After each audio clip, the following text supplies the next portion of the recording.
atau DP 0%. Yang kedua, proses dengan selesai datang membawa KTP, pulang langsung membawa kunci.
Menghindari kerumunan.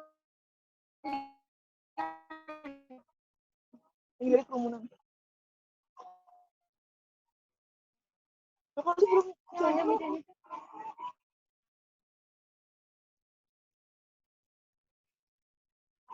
Ada.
Mohon admin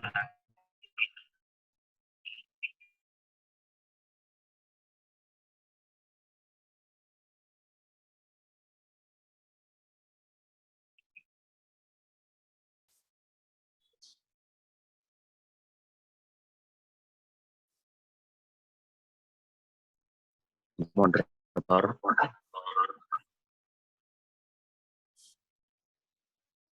silakan memberikan. Terima kasih.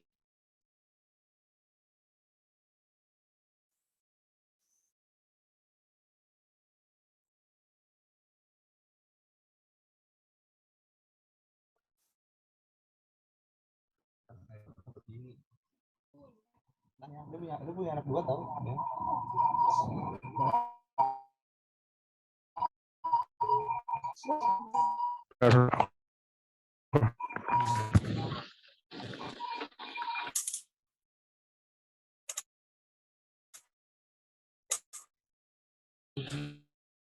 Masih.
Apakah suara sudah terdengar?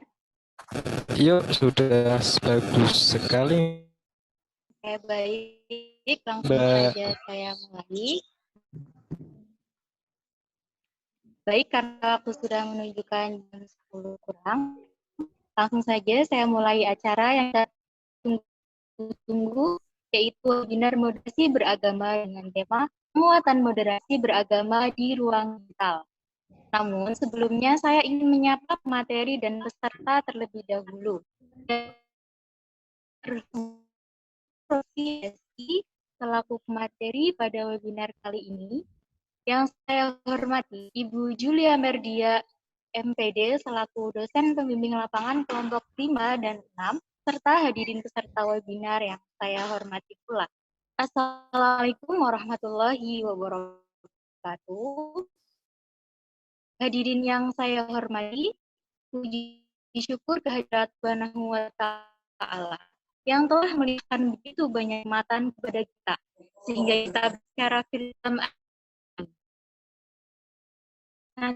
mengagungkan kepada junjungan kita Nabi besar Muhammad Shallallahu Alaihi Wasallam yang kita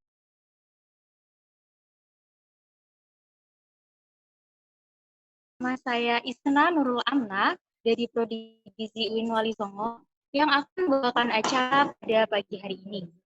Adapun susunan acaranya yaitu pertama pembukaan, sambutan, yang ketiga penyampaian materi, kemudian dilanjut dengan sesi diskusi, lalu acara yang terakhir yaitu penutup. Hadirin yang saya hormati, langsung saja mari kita mulai acara pada kali ini dengan bacaan Al-Fatihah, dengan harapan semoga acara pada hari ini dapat berjalan dengan lancar hingga akhir. Ala hadhihi wa kullu niyatin shalihah. Al-Fatihah.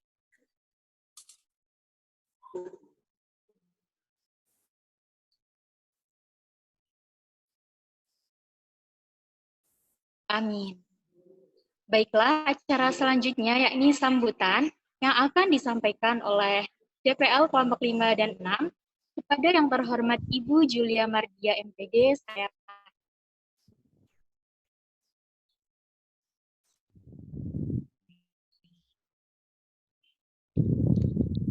Ya. Assalamualaikum warahmatullahi wabarakatuh. Waalaikumsalam warahmatullahi wabarakatuh. Alhamdulillahirrabbilalamin. Assalatu wassalamu ala asrofil anbiya'i wal mursalin wa ala alihi wa ashabihi ajma'in. Alhamdulillah hari ini kita masih diberikan nikmat oleh Allah Subhanahu wa taala. Marilah sama-sama kita mengucapkan puji dan syukur atas kesempatan kita dapat berkumpul pada webinar yang diselenggarakan oleh KKN Mandiri Inisiatif dari kelompok 5 dan 6. Salawat serta salam kita hadiahkan kepada baginda Rasulullah Sallallahu Alaihi Wasallam. Allahumma sholli wa sallim wa barik alaih. Semoga kita termasuk umatnya yang istiqomah dalam menjalankan sunnah-sunnahnya. Ya. Yang pertama saya ucapkan yang terhormat kepada Ibu Rabiatul Adwiyah LC MSI sebagai narasumber ya pada kegiatan hari Sabtu ini, yaitu dari anggota Rumah Moderasi Beragama UIN Wali Songo Semarang. Kemudian yang saya banggakan rekan-rekan mahasiswa KKN. Ya, pertama sekali saya ucapkan terima kasih kepada Ibu Rabiatul Adawiyah yang berkenan menjadi narasumber pada kegiatan hari ini. Kemudian saya juga mengucapkan terima kasih kepada rekan-rekan mahasiswa yang sudah berusaha untuk menyelenggarakan kegiatan pada hari ini. Ya, kegiatan ini dilakukan oleh dua kelompok sebenarnya untuk lebih memaksimalkan peserta sebenarnya ya, tapi ternyata memang untuk memaksimalkan peserta ini sepertinya perlu dicari strategi yang lain ya. Tapi walaupun demikian, mudah-mudahan kegiatan pada hari ini dapat memberikan manfaat ya bagi rekan-rekan mahasiswa semua, terutama dalam tema yang diusung pada hari ini, yaitu penguatan moderasi beragama di ruang digital. Ya, mungkin itu saja yang bisa saya sampaikan. Lebih dan kurang saya mohon maaf. Assalamualaikum warahmatullahi wabarakatuh. Waalaikumsalam warahmatullahi wabarakatuh. Waalaikumsalam warahmatullahi wabarakatuh.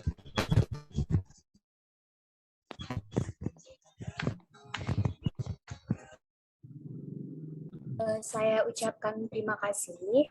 Acara yang selanjutnya yakni acara inti yang paling kita tunggu-tunggu, yaitu penyampaian materi sekaligus diskusi setelah pemateri selesai menyampaikan materinya. Ibu, saya bacakan CV dari pemateri kita.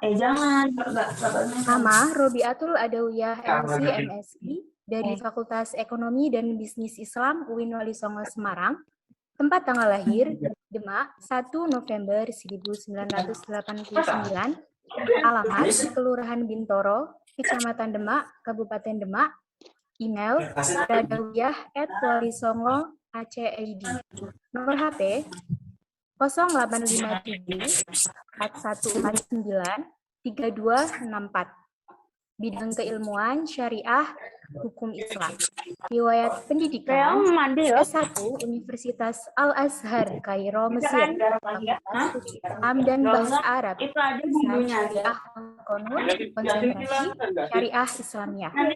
S2 UIN Wali Songo Semarang, Prodi Ilmu Agama Islam, konsentrasi hukum Islam. Pengalaman kerja, dosen UIN Wali Songo Semarang dari tahun 2019 sampai sekarang. Asisten Ombudsman Republik Indonesia, Perwakilan Jawa Tengah periode 2017 sampai 2019. Guru Pendidikan Agama Islam dan Bahasa Arab di SMP Plus Latansa 2015. Pengalaman organisasi ada banyak sekali, diantaranya yaitu yang pertama, anggota tim kerja Rumah Moderasi Beragama UIN Wali Songo Semarang, bidang kajian dan pelatihan dari tahun 2020 sampai sekarang. Yang kedua, anggota Angkatan Muda Haji Indonesia atau AMHI, IPHI Kabupaten Demak dari tahun 2019 sampai sekarang.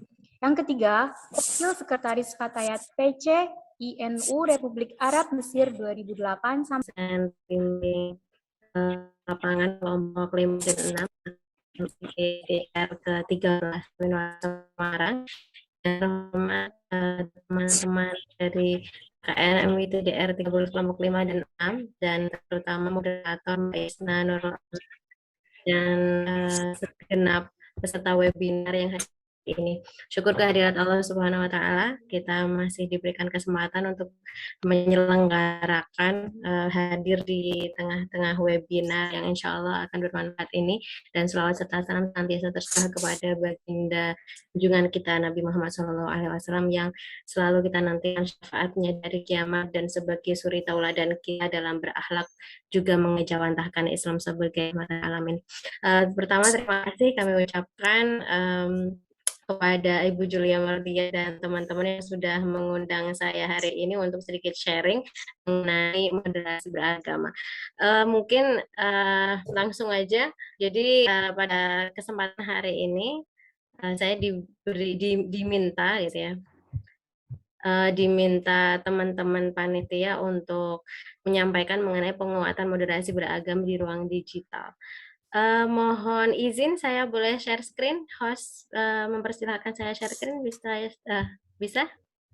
Masih disabled?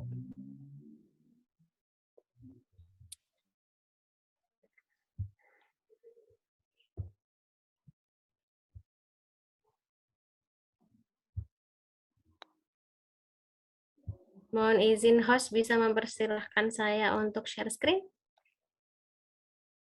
Iya Bu, bisa sebentar. Oke.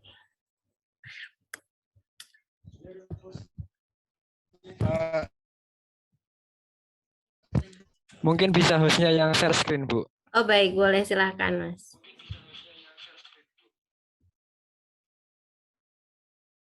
Mohon dibantu ya.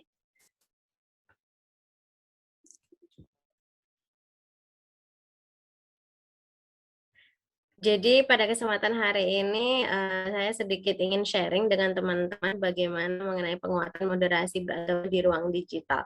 Tentunya kita tahu bahwa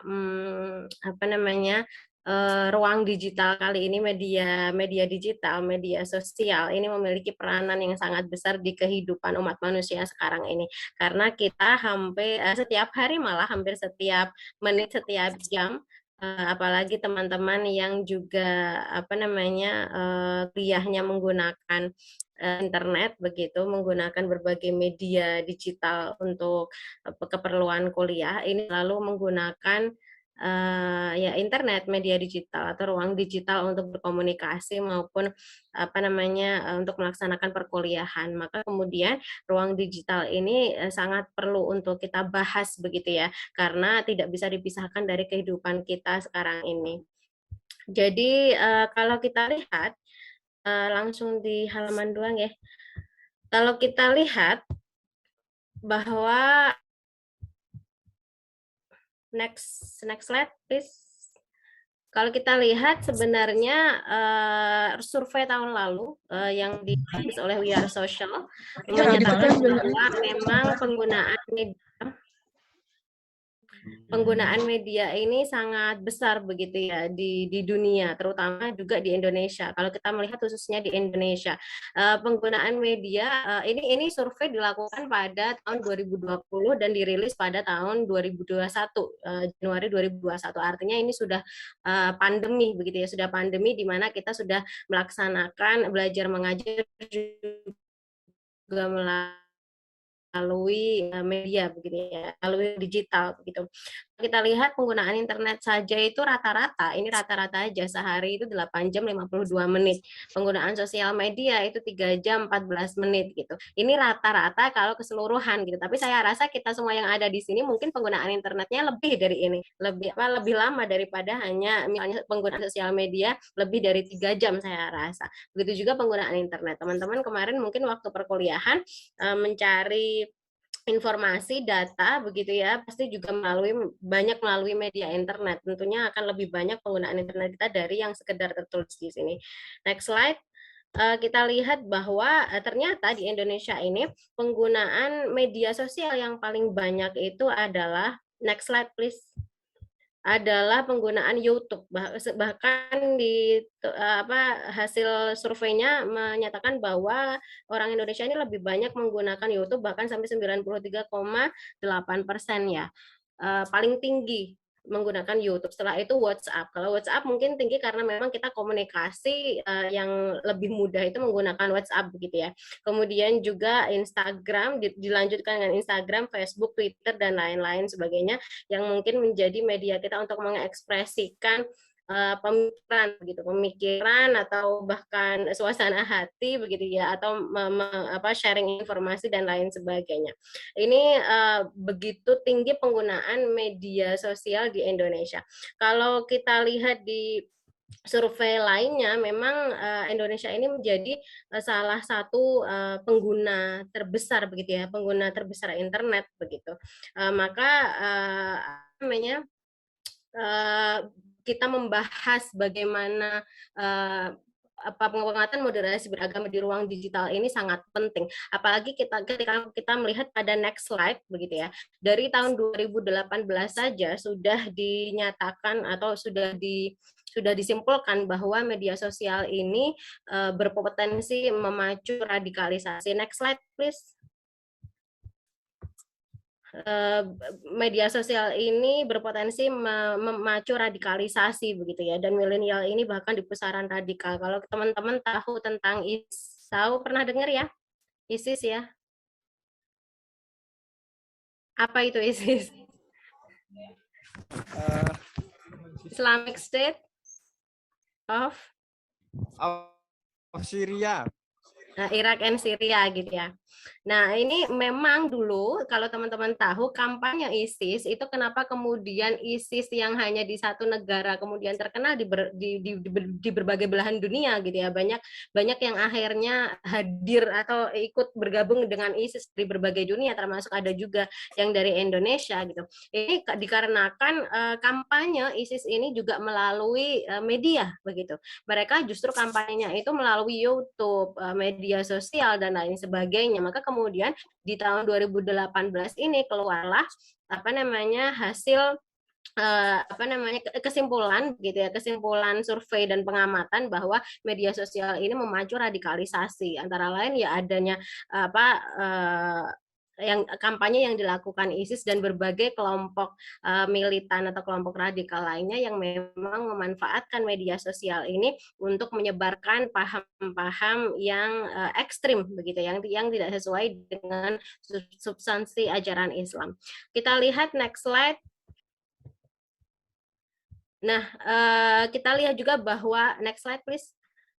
Kita lihat juga bahwa di media sosial ini begitu ya, karena banyak sekali ekspresi atau informasi yang di-share, maka kemudian dimanfaatkan juga oleh pihak-pihak tertentu untuk melaksanakan cuci otak. Jadi menyebarkan pemikiran begitu, pemikiran atau informasi yang bisa menggiring opini begitu, menggiring opini publik, bahkan mencuci otak begitu ya.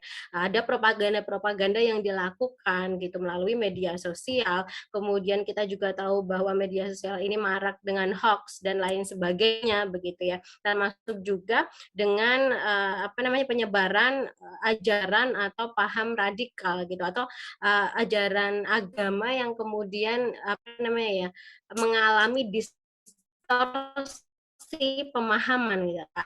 Ada distorsi pemahaman keagamaan yang kemudian di-share di sosial media, dan tentunya ini hal yang patut diwaspadai begitu ya, karena bisa jadi apa yang muncul di sosial media yang pengetahuan agama itu tidak sesuai dengan substansi ajaran agama yang sebenarnya. Bisa jadi yang disebarkan itu adalah pemahaman yang keliru atau parsial atau sepotong saja mengenai ajaran agama gitu.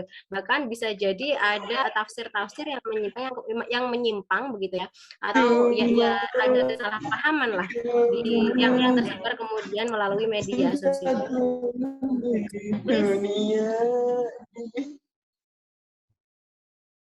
Nah, kalau kita lihat bahwa akses internet ini, next slide.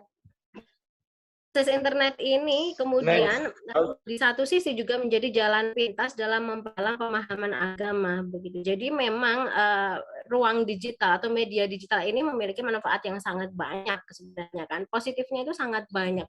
Kita bisa memanfaatkan ruang digital untuk mencari informasi, pengetahuan, melaksanakan perkuliahan, apalagi di era pandemi, kemudian melakukan bisnis dan lain sebagainya yang kita tidak dibatasi dengan waktu maupun jarak gitu ya. Kita bisa bertemu siapa saja dengan jarak yang jauh melalui ruang digital ini. Tapi kemudian memang di sisi lain ruang digital ini, media digital ini ada membawa dampak negatif atau ekses negatif juga, apalagi dengan semakin terbukanya, nggak ada sekat-sekat antar negara, antar person, kemudian berbagai keilmuan, kita bisa mencari berbagai pengetahuan begitu ya. Tapi kemudian ini menjadi kadang dimanfaatkan secara kurang bijak begitu ya, termasuk ketika internet ini menjadi jalan pintas dalam memperdalam pengetahuan termasuk pemahaman agama gitu. Tentunya ketika agama ini hanya dipelajari melalui internet begitu ya, maka bisa jadi pengguna media ini kemudian mengkonsumsi gitu konten-konten yang bermuatan negatif yang sudah disebar melalui media digital seperti hoax, ujaran kebencian atau hate speech, kemudian propaganda paham dan aliran radikal yang tentunya bisa memicu ketegangan konflik. Tanpa konten-konten itu saja, kita kalau lihat di media sosial orang Indonesia ya, itu kan sudah ada bullying, kemudian ada ada perkataan yang buruk kepada orang lain gitu, komentar buruk begitu ya. Tanpa adanya konten-konten negatif saja tuh kita rasa yang tercermin di media sosial orang-orang Indonesia di sekitar masyarakat Indonesia itu sudah kurang beradab. Makanya kemudian salah satu survei itu memasukkan masyarakat Indonesia termasuk salah satu masyarakat yang kurang beradab di media sosial, bahkan dinyatakan sampai saat itu gitu. Apalagi ketika kemudian muncul konten-konten bermuatan negatif, hoax, hate speech dan lain sebagainya yang kemudian dilegitimasikan dengan ajaran agama. Di sisi lain, sayangnya kita itu dengan penggunaan media digital yang sangat besar di Indonesia, tapi masyarakat kita masih kurang literasi media gitu ya, masih kurang memahami sebenarnya penggunaan media digital yang bijak itu seperti apa, bagaimana kita memahami media digital, konten-konten yang hadir di media digital dengan seharusnya itu seperti apa gitu. Jadi ada kesenjangan antara kurangnya literasi media di tengah banjirnya informasi gitu. Kita dapat berbagai informasi melalui media digital ini, tapi kadang kita belum memiliki skill untuk mengolah begitu atau memfilter konten-konten dari media digital yang bisa kita manfaatkan atau justru harus kita kesampingkan gitu ya. Ditambah dengan bahwa media itu memiliki karakteristik mereka memiliki kebutuhan untuk menyajikan berita secara cepat gitu kan. Karena kita tahu bahwa media itu juga bekerja dalam koridor bisnis juga gitu kan. Dalam koridor bisnis mereka butuhnya cuan gitu, dan cuan itu kalau media digital dilakukan melalui banyaknya klik gitu ya, diperoleh melalui banyaknya klik terhadap berita gitu ya, atau terhadap konten atau banyaknya engagement gitu ya. Nah, itu biasanya akhirnya membuat media ini memunculkan clickbait misalkan ya. Clickbait sehingga judulnya menarik nih gitu, padahal isinya nggak gitu kan. Judulnya menarik sehingga masyarakat akan tertarik untuk mengklik itu, sehingga mereka nanti engagementnya terhadap media digital mereka besar dan menghadirkan cuan yang lebih besar gitu ya. Atau kadang justru mereka memunculkan isu-isu yang tidak benar gitu. Nah, ini kita mesti memahami atau kita mesti dibekali dengan literasi media, memahami bagaimana media itu bekerja gitu, sehingga tidak mudah terpancing dengan konten-konten atau berita yang disuguhkan.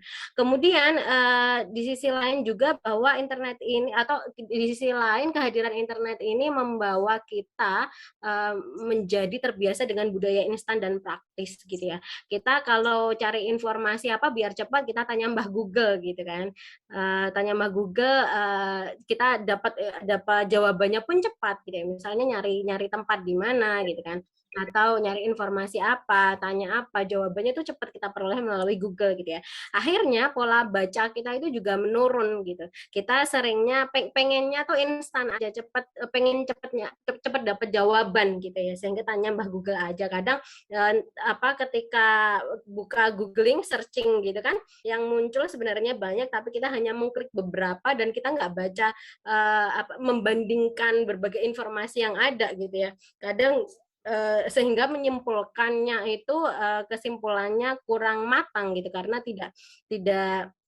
tidak memperbandingkan antara pendapat satu dengan yang lain gitu.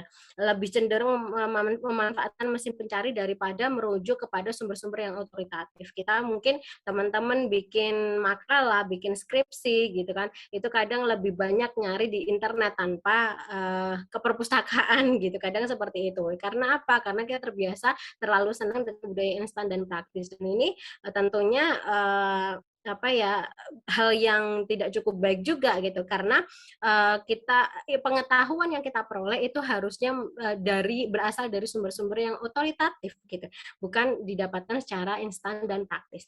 Didapatkan secara instan dan praktis boleh ketika awal saja, untuk kemudian didalami kepada sumber-sumber yang otoritatif gitu. Kemudian di sisi lain juga karena kita minim literasi media, maka kita juga minim verifikasi gitu ya. Kadang kita dapat informasi atau dapat share WA atau apapun itu kadang kita nggak memverifikasi kredibilitas informasinya gitu, nggak cari tahu dulu ini infonya kredibel nggak gitu, ini siapa sih sumbernya gitu kan, dari mana sih ini informasinya gitu ya, sehingga masyarakat ini lebih mudah mempercayai konten-konten yang bahkan mengandung kebohongan atau pemahaman yang keliru gitu. Nah ini tentunya tidak baik ketika dihubungkan dengan bagaimana kita mempelajari substansi ajaran agama kita. Next slide please. Ini hanya beberapa contoh yang ingin saya share ke teman-teman gitu ya. Ini saya bukan bilang ini kontennya itu salah dan lain sebagainya, tapi saya ingin tahu pendapat teman-teman. Kalau teman-teman ini kan saya sengaja memperlihatkannya konten mengenai nikah muda supaya teman-teman agak semangat ini kayaknya kalau kita bahas mengenai nikah. Kalau menurut teman-teman ada 3 konten ini, ada 3 konten di sini mengenai nikah muda. Kira-kira menurut teman-teman apa pendapat teman-teman mengenai konten ini? Mungkin salah satu atau 2 orang bersuara. Ya, silakan. Bagus. Setuju Mas, setuju dengan konten ini?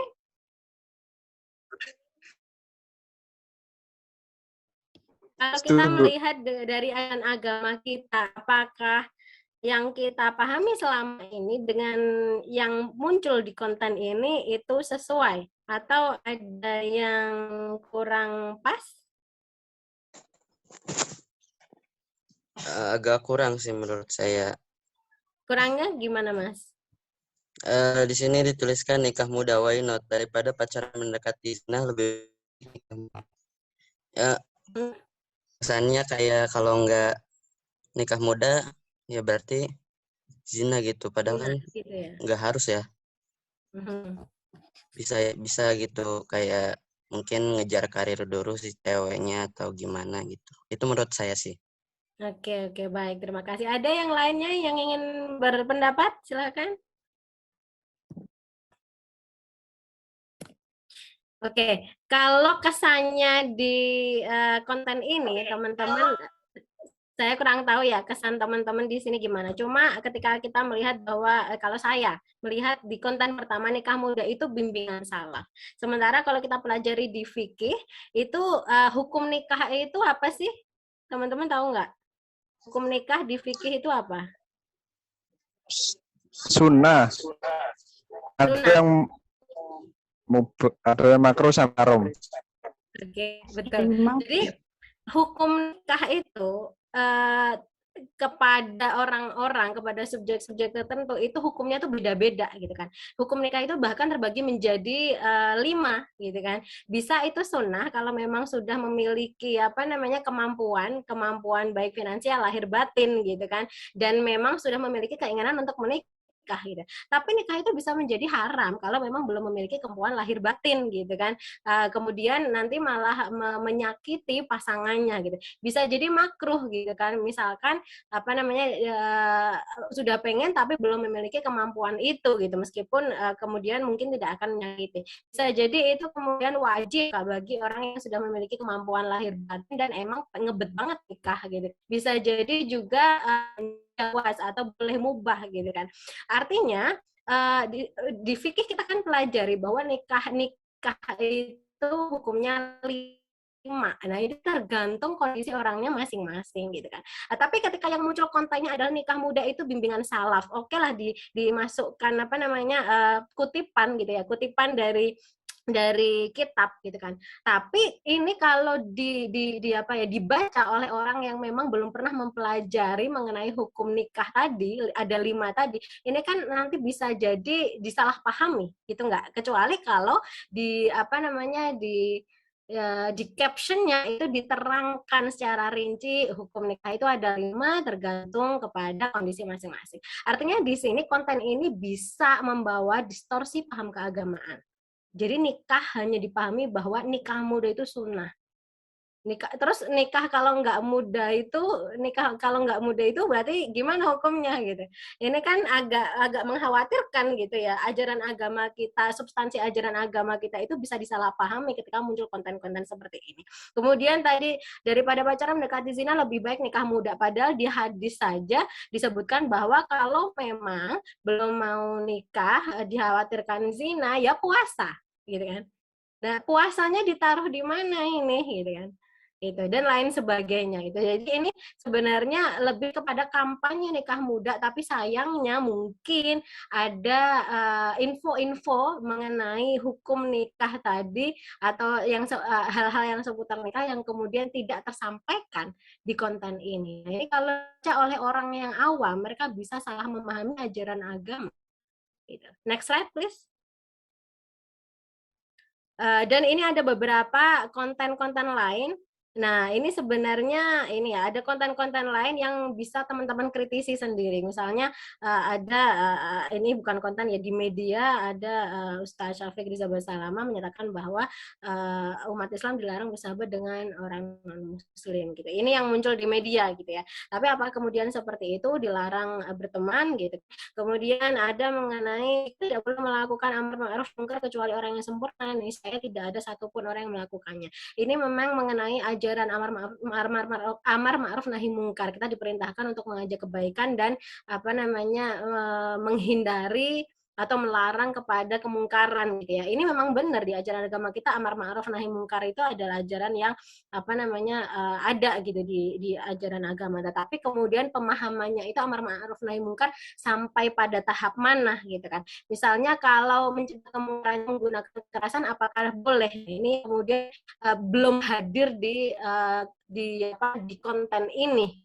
Sebatas apa gitu kan, atau ajakannya ini agak menuju gitu ya di kadang amar ma'ruf nahi mungkar ini menjadi senjata untuk bahkan boleh menggunakan kekerasan gitu. Jadi ini ada muatan-muatan di dalam media yang perlu kita pahami, kita dalami dulu gitu ya ketika membacanya. Jadi tidak hanya kemudian kita mudah mempercayai konten yang ada. Kelihatannya sih mungkin akun media sosialnya Islami dan lain sebagainya, tapi kita juga masih perlu mendalami kontennya itu apakah betul sesuai dengan inti ajaran agama kita. Next slide, please.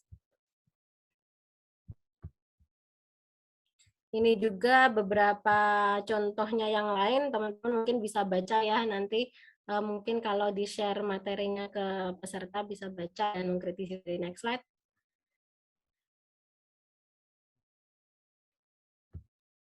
Nah, kemudian kenapa kemudian moderasi beragama, penguatan moderasi beragama itu penting untuk hadir di media digital gitu. Kita tahu bahwa tadi media digital itu justru dimanfaatkan untuk penyebaran konten-konten yang seperti tadi ada mengandung distorsi paham keagamaan atau mengajak kepada implementasi ajaran Islam yang justru ekstrim atau radikal dan lain sebagainya. Maka kemudian moderasi beragama ini ini menjadi urgen.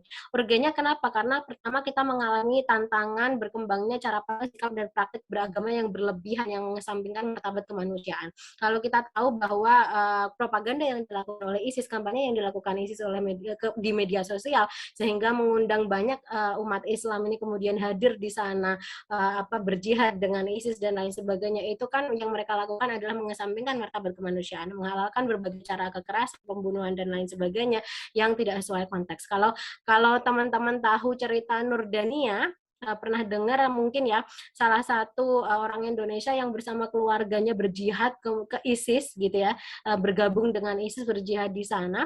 Itu dulu dia itu padahal waktu itu masih SMA, masih SMA, dia itu mengenal ISIS melalui media sosial, tertarik, kemudian ingin memperjuangkan khilafah bersama ISIS.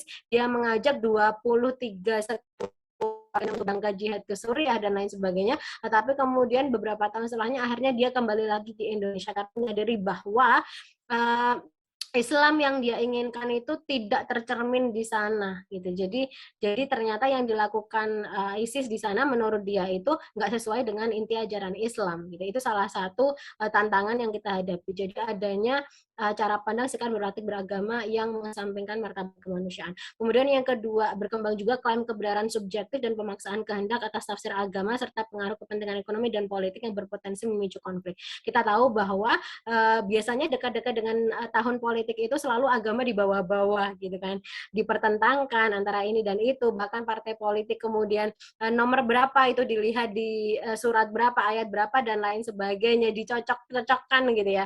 Kemudian misalnya di pertentangan antara ajaran agama kita sendiri, kalau di fikih ya kita lihat berkembang sekali banyak mazhab gitu kan. Artinya Islam sendiri itu mengakui adanya perbedaan, membolehkan adanya perbedaan gitu. Dengan perbedaan mazhab dibolehkan adanya perbedaan gitu. Kamu mau mempraktekkan subuh dengan kunut atau enggak kunut, itu sama-sama benarnya karena semuanya juga hasil ijtihad gitu kan. Yang satu ijtihad mungkin mengikuti Imam Abu Hanifah, Imam Malik, yang satu mengikuti ijtihadnya Imam Syafi'i gitu kan. Nah, itu kan ada dalilnya gitu, ada dasarnya gitu kan, dan hasil ijtihad itu dilakukan secara akademis ya, secara intelektual gitu, bukan secara akademis, secara intelektual gitu kan. Nah, artinya kalau seandainya praktek agama kita itu memang sudah didasarkan dengan ijtihad gitu kan, meskipun ijtihadnya yang berbeda-beda, itu enggak apa-apa, di dalam Islam diakui, diperbolehkan. Kemudian kalau kita mempelajari ada firqah-firqah juga di dalam Islam gitu kan, yang kemudian bukan berarti kalau tidak mengikuti salah satu firqah kemudian menjadi kafir, kan tidak gitu. Maka kemudian ketika suatu kelompok itu merasa bahwa kelompoknya adalah yang paling benar, seolah-olah memegang kunci surga sendiri gitu kan, yang lain itu nggak bisa masuk surga. Nah, ini kan nggak sesuai dengan inti ajaran Islam, karena Islam sendiri mengakui adanya pluralisme gitu ya, boleh perbedaan pendapat, bahkan dinyatakan bahwa perbedaan pendapat itu adalah rahmat gitu kan. Kemudian tantangan ketiga adalah berkembangnya semangat beragama yang tidak selaras dengan kecintaan berbangsa dalam bingkai NKRI. Teman-teman tadi mungkin lihat di konten slide yang sebelum ini bahwa ada narasi bahwa jihad itu yang membela agama, bukan membela negara misalkan. Kemudian dinyatakan bahwa Pancasila itu nggak sesuai dengan ajaran Islam dan lain sebagainya. Konten-konten ini yang kemudian tidak selaras dengan kecintaan berbangsa dan dalam berbingkai NKRI gitu ya. Padahal sebenarnya ajaran Islam itu tidak bertentangan dengan Pancasila. Wong sama-sama Pancasila yang pertama itu bahkan adalah menyatakan ketuhanan yang Maha Esa gitu kan. Pancasila itu sangat istimewa sekali loh. Negara mana yang kemudian mengatur mengenai keagamaan masyarakatnya gitu. Kemudian kenapa sila pertama itu justru terkait dengan ketuhanan? Kenapa nggak kemanusiaan dulu misalnya, atau kerakyatan dulu dan lain sebagainya? Nah, ini sebenarnya sudah sangat dipikirkan oleh founding fathers kita gitu. Kalau kita lihat sebenarnya orang Indonesia itu termasuk, masyarakat Indonesia itu termasuk orang yang sangat religius gitu.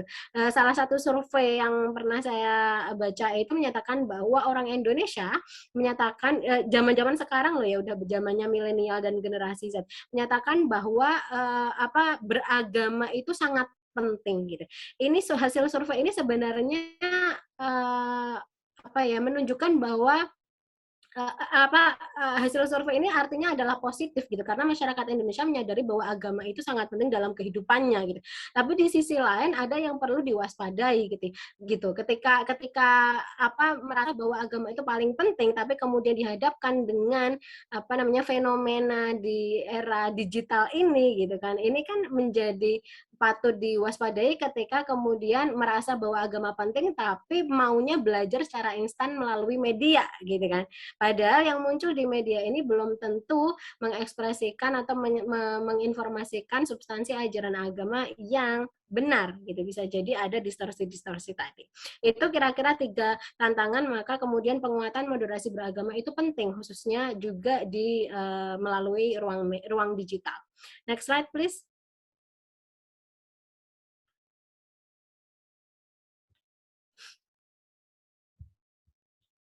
Oke, next slide. Nah, moderasi beragama itu apa sih? Next slide nih. Moderasi beragama. Jadi kalau kita sekalian melihat nih sambil nanti kita mencoba mungkin teman-teman banyak bertanya mengenai jadi bagaimana cara kita untuk mengidentifikasi konten-konten apakah itu moderat atau enggak. Maka kita harus melihat bagaimana sebenarnya definisi dari moderasi beragama. Pada intinya ya teman-teman, moderasi beragama itu bukan upaya memoderasi agama, tetapi memoderasi pemahaman dan pengamalan dalam beragama. Kenapa? Karena semua agama itu sudah mengajarkan supaya moderat.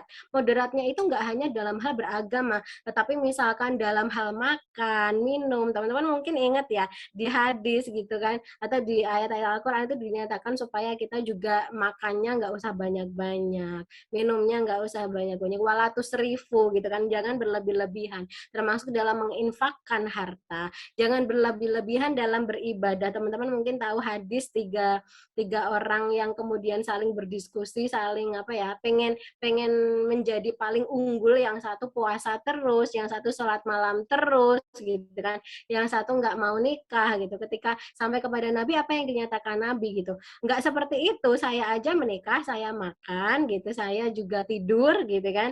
Yang ajaran agama itu nggak seperti itu, nggak kemudian diamalkan secara ekstrim gitu, tapi semuanya secara seimbang, kebutuhan dunia dan kebutuhan di akhirat gitu. Nah, agama ini sudah mengajarkan nggak cuma ajaran agama Islam, tapi semua agama gitu ya sudah mengajarkan supaya moderat dalam hal apapun.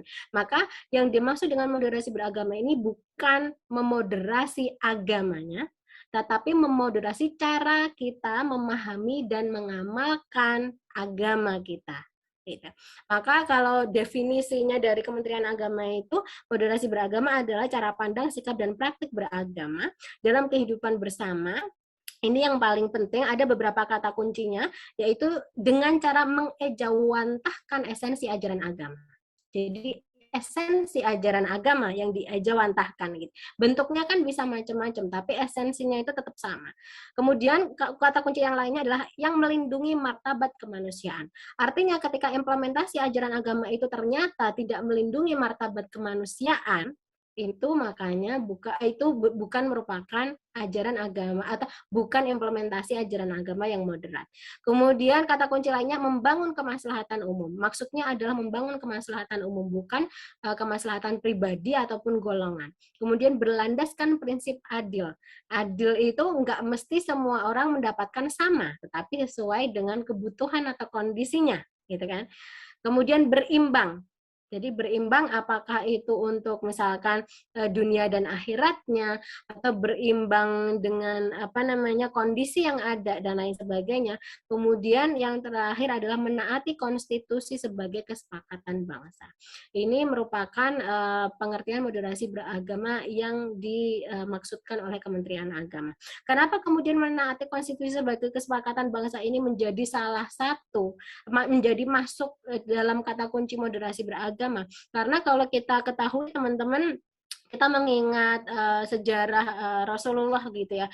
Rasulullah itu ketika hadir di Madinah, kemudian mendirikan komunitas di Madinah, itu kan kemudian menyepakati dengan penduduk Madinah perjanjian gitu ya, perjanjian yang kemudian supaya bersama-sama masyarakat Madinah ini melindungi Madinah, warga Madinah dari serangan dari luar, piagam Madinah teman-teman kalau ingat gitu kan. Artinya ini kesepakatan bersama yang dijalin Rasulullah bersama masyarakat Madinah waktu itu gitu kan, apa namanya, di negara Madinah gitu kan. Nah sebenarnya konstitusi bangsa kita yang disepakati oleh founding fathers itu sebenarnya juga mengikuti gitu ya, sebenarnya sejalan dengan apa yang dilakukan oleh Rasulullah dengan piagam Madinah saat itu. Jadi apa yang terlibat dalam piagam Madinah itu nggak cuma Muslim doang gitu kan, tapi juga Nasrani, Yahudi yang berada di Madinah dan lain sebagainya yang ada di Madinah, mereka bersepakat untuk melindungi warga Madinah dari serangan luar gitu kan.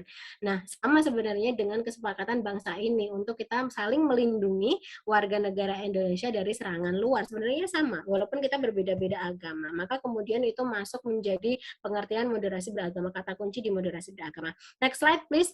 Kita mempelajari bahwa moderasi beragama gitu kan.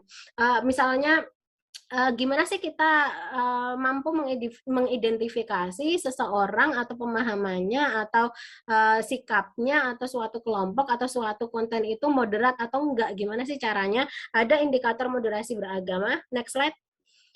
Ada indikator moderasi beragama yang bisa kita jadikan acuan gitu ya untuk melihat apakah misalkan suatu konten misalkan atau sikap kita udah moderat atau belum.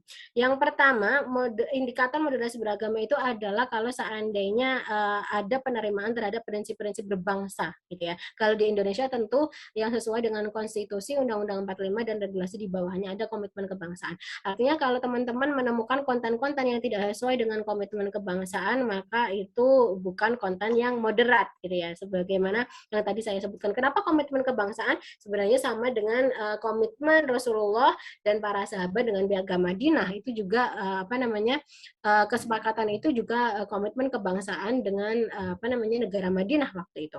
Kemudian yang kedua, toleran. Jadi ada menghormati perbedaan dan memberi ruang orang lain untuk berkeyakinan, mengekspresikan keyakinan, menyampaikan pendapat, menghargai kesetaraan dan sedia bekerja sama. Kalau suatu konten itu mengandung boleh berbeda pendapat, menghormati perbedaan pendapat, memberikan ruang orang lain untuk berdiskusi dan lain sebagainya, itu maka apa namanya, artinya kontennya konten yang sudah moderat.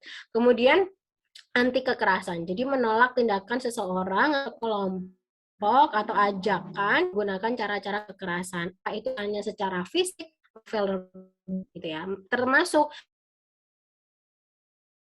akan menginginkan perubahan yang secara politis misalkan atau secara sosial. Tapi kalau seandainya mengajak mengusung perubahan itu, teman-teman kan tahu mungkin anak muda gimana ya? Kalau kita tahu ada apa namanya ya teman-teman? Ciri-ciri apa namanya? Karakteristik kebanyakan paham ekstrem itu disebarkan kepada teman-teman yang masih muda atau tingkatannya itu sekitar usia 20 tahun sampai 40 tahun. Kenapa gitu? Karena usia muda itu teman-teman itu pasti memiliki semangat yang tinggi gitu kan. Semangat yang tinggi, ingin berjuang, ghirahnya itu masih tinggi gitu kan, dan lain sebagainya, yang kemudian ingin melakukan perubahan terhadap lingkungan sekitar, terhadap kondisi sosial, terhadap kondisi politik dan lain sebagainya yang mungkin meresahkan bagi diri kita gitu ya. Tapi kalau perubahan ini ajakan perubahan ini disuarakan untuk menggunakan cara-cara kekerasan, apakah itu kekerasan secara fisik maupun verbal, maka ini bukan merupakan ajakan yang moderat tetapi sudah ekstrim gitu ya. Karena ajaran agama apapun itu tidak pernah menghalalkan cara-cara kekerasan gitu. Kalau kita tahu teman-teman, kekerasan itu kan tidak menyelesaikan suatu permasalahan ya. Apakah itu kekerasan keras terhadap diri sendiri misalkan. Kita keras terhadap diri sendiri itu justru akan melukai kita. Keras di dalam rumah tangga misalkan itu juga nanti akan ada korban yang terluka, apakah itu secara mental maupun secara fisik misalkan. Termasuk kekerasan dengan teman, bullying dan lain sebagainya, maupun termasuk di masyarakat dan melalui media sosial. Mungkin mungkin ketika mengetik komen di media sosial itu kan gampang, tapi kita nggak tahu apa ketika komen itu dibaca oleh orangnya itu bisa menyakiti dia sejauh apa gitu kan. Bahkan kita tahu teman-teman mungkin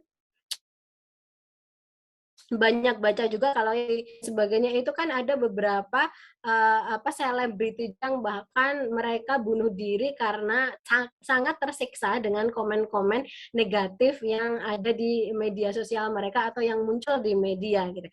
Jadi kekerasan apapun itu bentuknya, apakah itu secara fisik maupun secara tidak pernah menyelesaikan permasalahan, tentu akan menimbulkan permasalahan. Kemudian yang keempat, penerimaan terhadap tradisi. Jika ada konten tersebut ramah dalam penerimaan tradisi dan budaya lokal dalam perilaku agama, sejauh tentunya tidak bertentangan dengan substansi ajaran agama, esensi ajaran agama, maka itu adalah konten yang moderat. Next slide, please.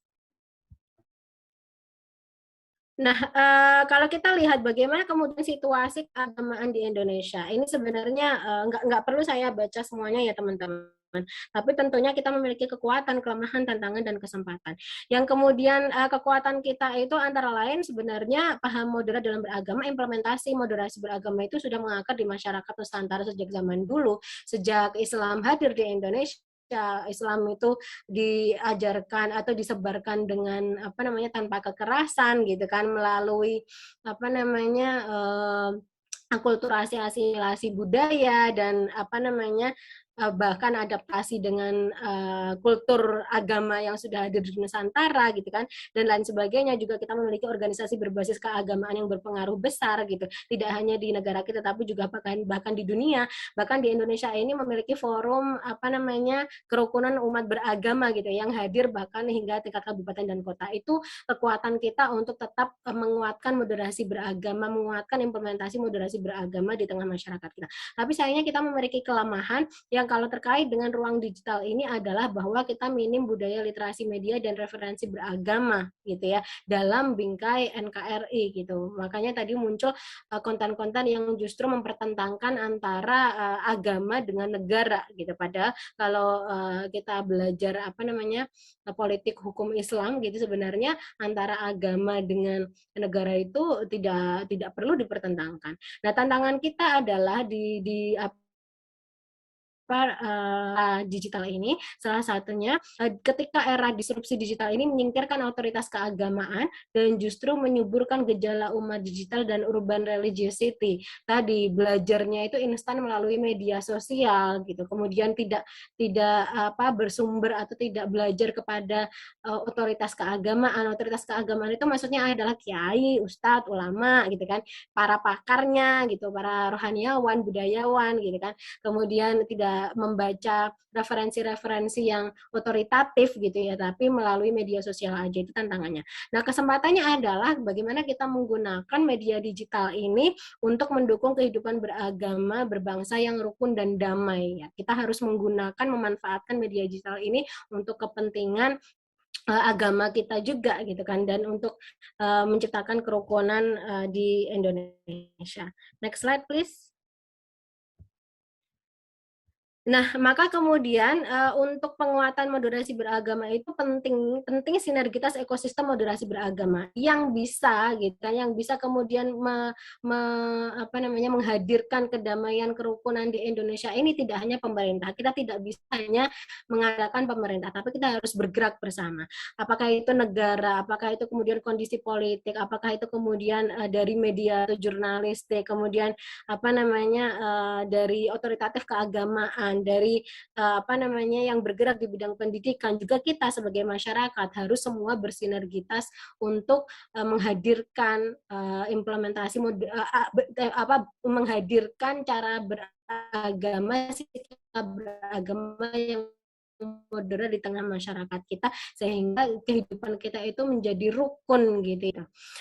Termasuk di dalamnya tentunya masyarakat itu ya kita sebagai mahasiswa, sebagai santri gitu ya, bahkan kemudian yang sebagai kiai, ulama dan lain sebagainya, itu perlu kehadirannya untuk menguatkan moderasi beragama di Indonesia. Next slide please.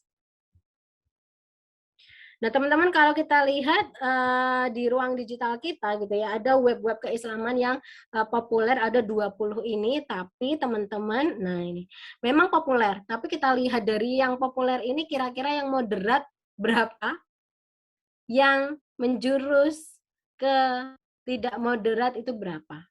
Lebih banyak mungkin yang nggak moderat, gitu kan. Nah, ini perlu kita waspadai, gitu. Web keislaman itu kan artinya mereka mencoba masyarakat muslim kita belajar dari web-web ini, makanya banyak dibuka. Yang awam pun ingin belajar kemudian mencari informasi dari web ini kan kalau yang banyak dikonsumsi ini itu mesti kita telaah gitu ya. Bahkan hasil penelitian yang berjudul Beragama di Dunia Maya, Media Sosial dan Pandangan Keagamaan di Indonesia, itu jelas-jelas menyebutkan bahwa aktor sentral dalam konstruksi narasi keagamaan di media sosial itu justru dikuasai oleh akun-akun yang cenderung berpaham Islamis dan konservatif. Teman-teman mungkin banyak sekali yang menggunakan Instagram. Coba dilihat di Instagram kita, akun-akun yang kira-kira menjelaskan mengenai ajaran agama kita, Islam misalkan, lebih banyak yang moderat atau justru yang nggak moderat. Kan banyak sekali misalkan yang mengajak hijrah tapi nanti isinya bagaimana, misalkan Islam kafah tapi isinya bagaimana, misalkan kemudian yang mengenai mendukung kekhalifahan misalkan dan lain sebagainya. Ini kan banyak sekali gitu kan. Konten-konten yang cenderung ekstrim itu tiap hari bahkan ribuan diproduksi oleh mereka gitu ya. Bahkan IM Halimatus Sa'diyah yang ketua ini menyatakan bahwa meskipun paham moderat memiliki proporsi yang lebih besar dibanding Islamis di Indonesia ya. Di Indonesia ini kan lebih banyak orang-orang yang moderat sebenarnya. Tapi partisipasinya di media digital, media sosial, itu jauh terkalahkan oleh gerakan Islamis yang lebih aktif bersuara. Artinya mereka bisa menggunakan media digital ini dengan baik, sementara kita yang moderat ini masih belum bisa menggunakan media digital ini dengan baik untuk menjelaskan mengenai substansi ajaran agama kita sebenarnya seperti apa. Next slide, please. Nah, maka kemudian penting moderasi beragam di ruang digital karena ruang digital ini menjadi sumber informasi gitu ya, tadi termasuk dalam belajar agama. Kemudian kita perlu literasi media, membekali diri dan mengembangkan skill dalam berbagai bidang gitu ya. Teman-teman mungkin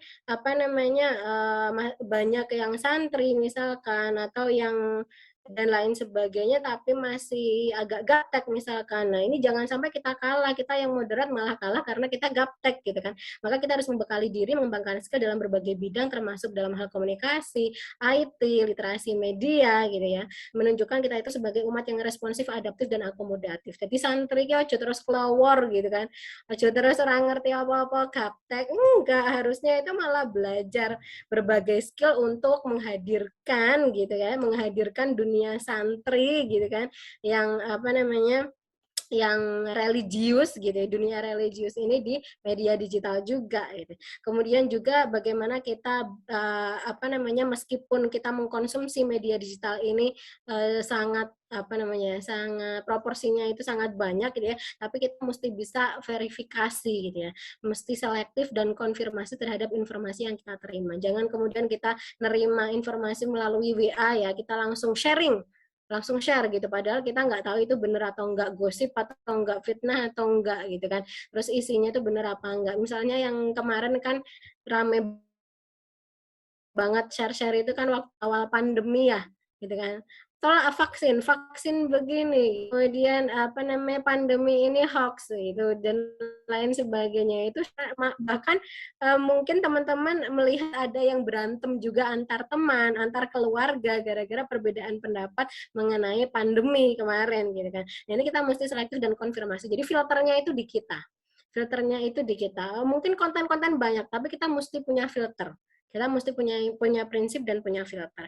Kemudian juga bagaimana di ruang digital itu kita berkomunikasinya itu ya berkomunikasi ketika kita tatap muka, jadi tetap harus beretika gitu ya. Komunikasi dan sosialisasi berasas etika Islami. termasuk baiklah, positif, jangan meninggalkan komen-komen buruk, jahat, negatif, bullying gitu kan. Kemudian tetap jujur dalam berinteraksi di media sosial, jangan kebanyakan pencitraan misalnya, bukan gitu juga. Bukan kebanyakan pencitraan, tapi jangan kemudian menipu gitu ya. Jangan terlalu ya penipuannya tentu maksudnya ada penipuan yang ya namanya menipu ya buruk ya. Kemudian bagaimana kita di ruang digital itu mengutamakan dialog gitu kan. Kemudian ikhlas, artinya di sini ikhlas adalah dalam konteks ya teman-teman, ruang digital ini kan bisa kita manfaatkan untuk menyebarkan informasi atau pengetahuan gitu kan. Kalau misalkan kita juga merespon pertanyaan orang, tetapi ketika orang itu nggak bisa menerima penjelasan kita atau nggak setuju dengan kita atau pemikiran kita, share kita terkait suatu ilmu, suatu informasi, ya sudah ikhlas. Ikhlas dalam arti adalah kita itu nggak bisa memaksakan seseorang untuk memiliki pendapat yang sama dengan kita. Nggak bisa memaksakan orang lain untuk memahami pola pikir kita. Nggak bisa memaksakan orang lain untuk mendapatkan hidayah misalkan. Ikhlas itu maksudnya adalah gitu. Jadi ya kewajiban kita hanya menyampaikan pengetahuan yang kita tahu, informasi yang kita tahu, apakah orang lain itu mau percaya atau mengikuti atau enggak, ya silahkan. Ikhlasnya maksudnya adalah di situ. Kemudian melindungi yang lemah, artinya di sini adalah ketika media digital itu kemudian menjadi wadah untuk saling menyerang antar orang gitu ya, kita nggak boleh ikut-ikutan gitu ya. Tapi mereka yang misalkan bully dan lain sebagainya, kita coba lindungi. Bukan artinya melindungi itu adalah melindungi mereka ketika melakukan suatu kesalahan dan lain sebagainya, tapi maksudnya menyetop, jangan sampai seseorang menjadi sangat tersakiti karena diserang gitu maksudnya. Melindungi yang lemah maksudnya adalah seperti itu antara lain. Next slide please. Nah, kemudian, ini teman-teman yang penting juga ketika kita ingin menghadirkan pertanyaan teman-teman kan antara lain, kalau yang saya baca dari TOR kemarin ya, bagaimana kemudian kita membuat konten-konten gitu ya yang moderat gitu kan. Tentunya kita harus berpedoman terhadap antara lain fatwa MUI ini mengenai pedoman bermuamalah melalui media sosial. Bagaimana kita memproduksi konten. Yang pertama tentunya menggunakan kalimat grafis, gambar, suara, dan atau sampel yang mudah difahami, tidak multitafsir tadi. Tidak multitafsir ya, jadi ajaran agama jangan kemudian dinampakkan sebagai multitafsir gitu ya, dan juga tidak menyakiti orang lain gitu. Kemudian yang kedua, konten informasinya harus benar, sudah diverifikasi kebenarannya dengan merujuk pada pedoman verifikasi informasi, juga merujuk kepada sumber-sumber otoritatif, kemudian juga informasi yang disajikan itu bermanfaat, menjadi sarana amar ma'ruf nahi mungkar gitu ya, kemudian berdampak baik bagi kemaslahatan umum, menghindarkan kemafsadatan, kemudian pemilihan diksi untuk kontennya itu tidak provokatif, juga tidak menyebabkan munculnya kebencian dan permusuhan, kemudian kontennya tidak hoax, tidak fitnah, ghibah, namimah, bullying, gosip, hate speech gitu ya, baik secara agama maupun sesuai ketentuan perundang-undangan. Kemudian juga kontennya tidak menyebabkan dorongan untuk berbuat hal-hal yang bertentangan dengan syariat ya, apakah itu pornografi, visualisasi kekerasan yang terlarang, umpatan, provokasi dan lain sebagainya. Kemudian kontennya tidak berisi hal-hal pribadi yang tidak layak untuk disebarkan ke ranah publik. Itu pedoman yang harus kita pegang untuk memproduksi konten gitu ya. Next slide, juga kita bisa lihat fatwa MUI, masih fatwa MUI mengenai bagaimana penyebaran konten informasi, kemudian apa hal-hal yang haram dilakukan gitu ya ketika bermedia sosial. Juga ini tadi yang terakhir itu mengenai tabayun, pentingnya tabayun, verifikasi konten informasi gitu ya sebelum kemudian kita mempercayai atau share kepada orang lain. Dikit lagi ya. Kemudian bagaimana media digital ini menjadi pertahanan membangun moderasi beragama. Yang keempat, bagaimana next slide, bagaimana media digital ini kita gunakan untuk menghalau ekstremisme beragama. Misalkan seperti yang dilakukan oleh pemerintah antara lain adalah dengan memblokir media yang ekstrim gitu ya. Kemudian bagaimana organisasi kemasyarakatan maupun organisasi agama di sekitar kita menggalakkan literasi media tadi karena penting kita mengetahui sebenarnya kinerja kerja media itu bagaimana. Kemudian juga bagaimana kita bisa menghadirkan perlawanan terhadap narasi ekstremisme di berbagai ranah, apakah itu melalui media mainstream, media digital, media sosial, dan di ruang publik. Nah, ini yang menjadi PR kita teman-teman ya. Teman-teman ini kan masih muda, memiliki memiliki skill gitu yang cukup menguasai media lah, menguasai media digital, bisa buat flyer, bisa buat konten, video, TikTok gitu kan, YouTube, podcast gitu, atau narasi-narasi berita dan lain sebagainya. Nah ini bagaimana kita ini bisa bekerja sama untuk melawan narasi ekstremisme tadi yang dimunculkan, atau narasi-narasi yang mengandung distorsi paham keagamaan tadi. Nikah itu misalkan menjawabi yang tadi ya, menjawabi konten yang nikah itu ajaran ulama salaf, kita jelaskanlah dalam bentuk infografis gitu kan, nikah itu hukumnya 5, bisa jadi nikah hukumnya ini. Nah kita buat seperti itu juga gitu ya, menghalau tadi distorsi paham keagamaan. Kemudian yang kedua, perlu menghalau ekstremisme sosial. Kenapa kemudian sosial gitu kan? Karena ada keterikatan yang sangat erat antara sosial dengan agama gitu ya. Kalau kita secara sosial itu santun, secara agama santun, secara sosial itu juga santun gitu ya, termasuk dalam berkomunikasi dan penyebaran informasi melalui media digital.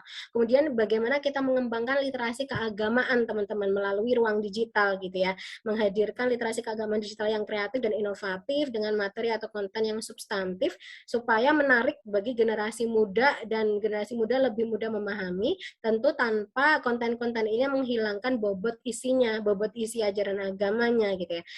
Dan juga bagaimana kita menghadirkan konten-konten yang membantu generasi muda ini mampu menyaring informasi digital dari internet dan sosial media dengan baik gitu.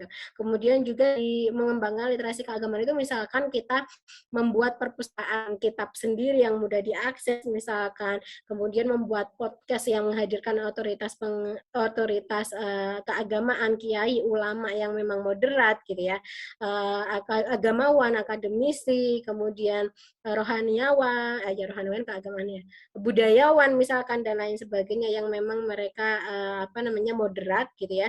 Kemudian juga misalkan menghadirkan pengetahuan informasi yang mengimbangi konservatisme agama yang sudah hadir di tengah-tengah kita gitu. Kemudian juga bagaimana menguatkan keberagamaan dan ekonomi dengan memanfaatkan teknologi dan media, karena kita tahu kadang orang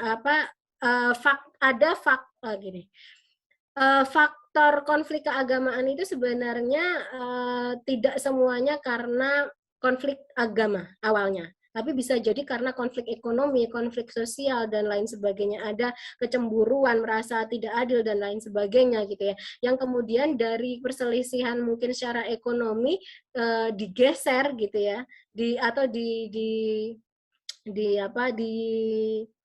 dilegitimasikan dengan ajaran agama gitu ya. Misalkan konflik tetangga awalnya adalah terkait saingan dagang gitu ya.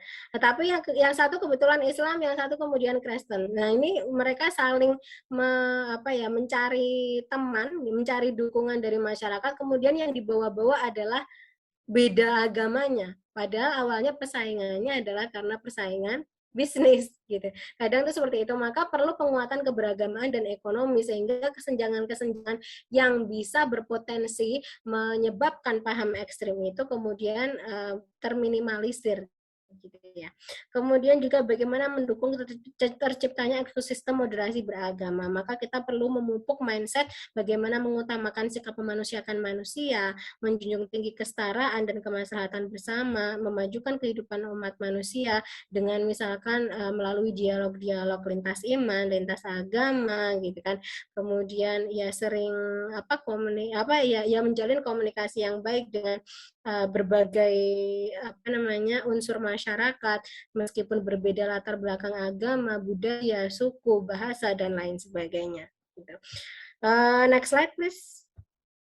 Nah, ini beberapa contoh teman-teman konten-konten yang dihadirkan gerakan menghalau ekstremisme beragama di ruang digital. Ini hanya beberapa yang kebetulan saya dapatkan logonya ya. Tentunya di luar ini banyak sekali. Teman-teman bisa coba melihat bagaimana sih konten-konten moderat itu gitu ya, hadir gitu ya melalui misalkan apa namanya di NU Channel, apakah itu websitenya maupun Instagramnya di mubadalah.id. Ini lebih tentang apa namanya meluruskan bagaimana sebenarnya ajaran agama memandang perempuan gitu ya.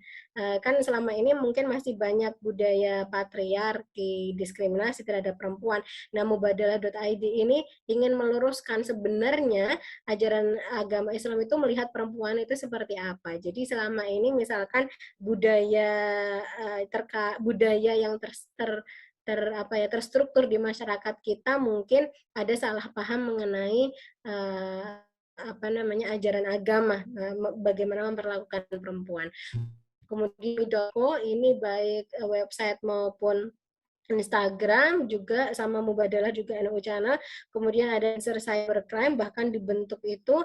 Kemudian ada Sanat Media, kemudian Gus Durian ini artinya dia apakah Wahid Institute, kemudian ada apa namanya ya jaringan Gus Durian, apakah itu Instagram maupun website. Kemudian Convey Indonesia itu yang dari UIN ya, UIN Sunan Kalijaga. Kemudian ada Neswa, ada. Nah, ini ada yang bukan Islam ya.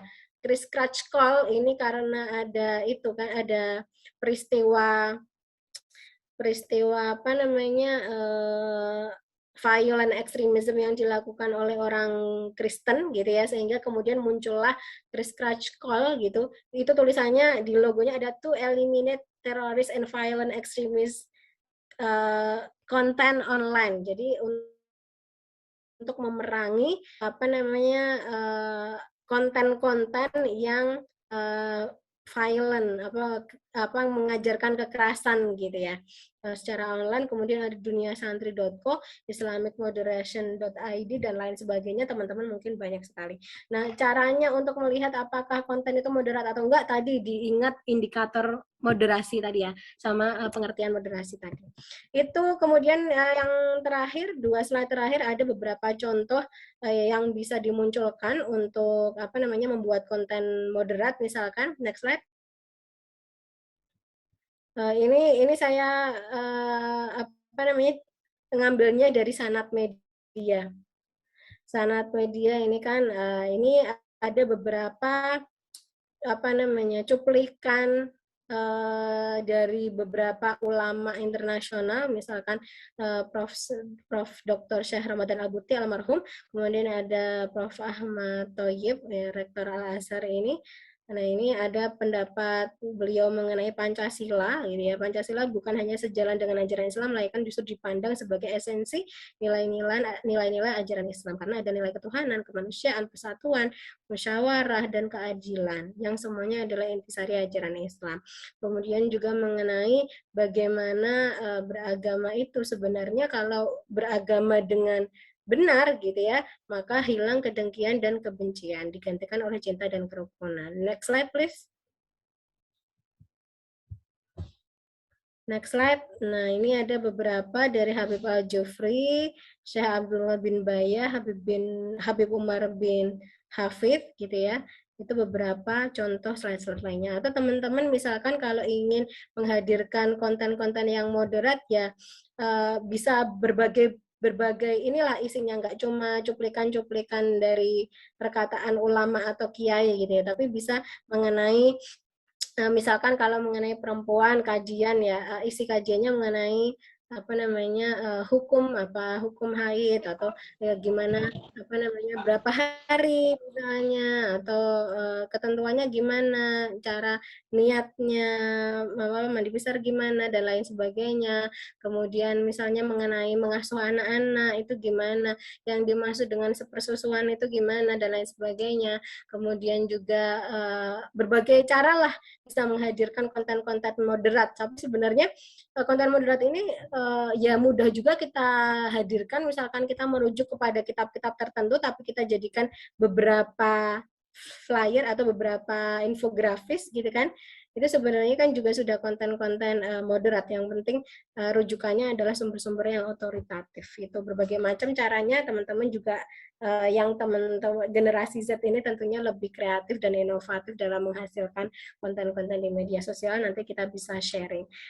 Sementara itu yang bisa saya sampaikan untuk memantik diskusi kali ini, saya kembalikan kepada Mbak Isna selaku moderator untuk kita bisa diskusi tanya jawab. Silahkan.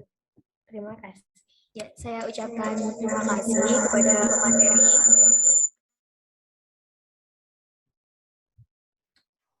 Materi yang sangat luar biasa. Baik, kepada teman-teman yang ingin menyampaikan pertanyaan, bisa langsung melalui raise hand atau bisa mengetikkan pertanyaan di kolom chat. Saya persilahkan untuk 3 penanya terlebih dahulu.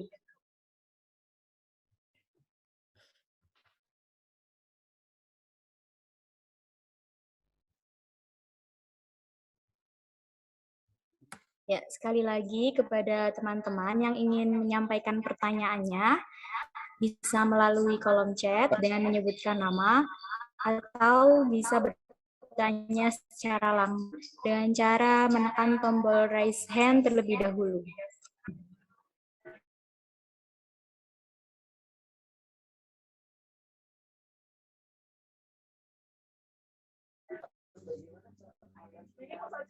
Izin bertanya, Mbak. Ya, silakan sebutkan nama terlebih dahulu. Assalamualaikum warahmatullahi wabarakatuh. Waalaikumsalam. Saya Muhammad Arif Fauzi. Ingin bertanya, bagaimana follow up dari instansi pendidikan dalam menggaungkan moderasi beragama selama 2 tahun ini?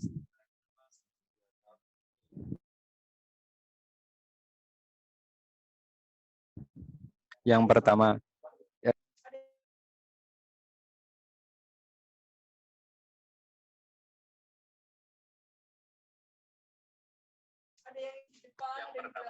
Mbak, batas toleransi itu mungkin sudah terjadi pada tahun lalu ya, seperti kayak Banser yang jaga gereja kemudian mengorbankan dirinya sendiri, dia memeluk bom sehingga dia mati. Apakah sampai segitu toleransi beragama itu, mengorbankan jiwanya sendiri untuk orang lain yang notabene tidak seiman dengan kita? Mungkin cukup dulu, gantian yang lain. Terima kasih. Ya, baik. Apakah bisa dipahami pertanyaannya oleh pemateri atau perlu saya ulangi?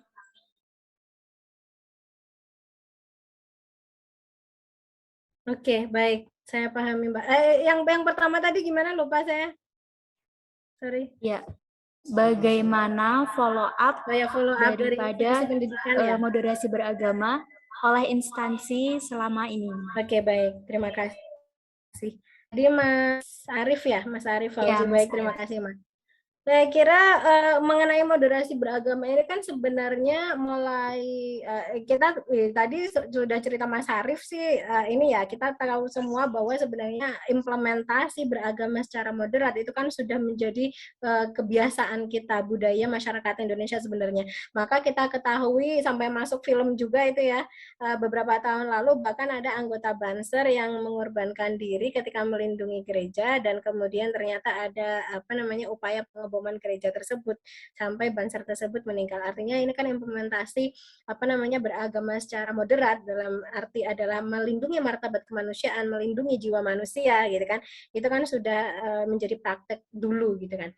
Dan ini sebenarnya juga sudah hadir dalam institusi pendidikan sejak dulu juga gitu. Tapi kalau kita coba melihat bahwa mungkin istilah moderasi beragama ini kan memang lebih ramai gitu ya, lebih diramaikan dari tahun 2018 gitu ya, kita lihat dengan yang dicetuskan oleh tim Pokja di Kementerian Agama di bawah waktu itu menterinya adalah Pak Lukman Hakim Saifuddin, ada tim Mbak Alisa Wahid dan lain sebagainya. Kalau kita lihat, kalau seandainya maksudnya adalah follow up di institusi pendidikan sejak istilah moderasi beragama muncul ya, kita lihat.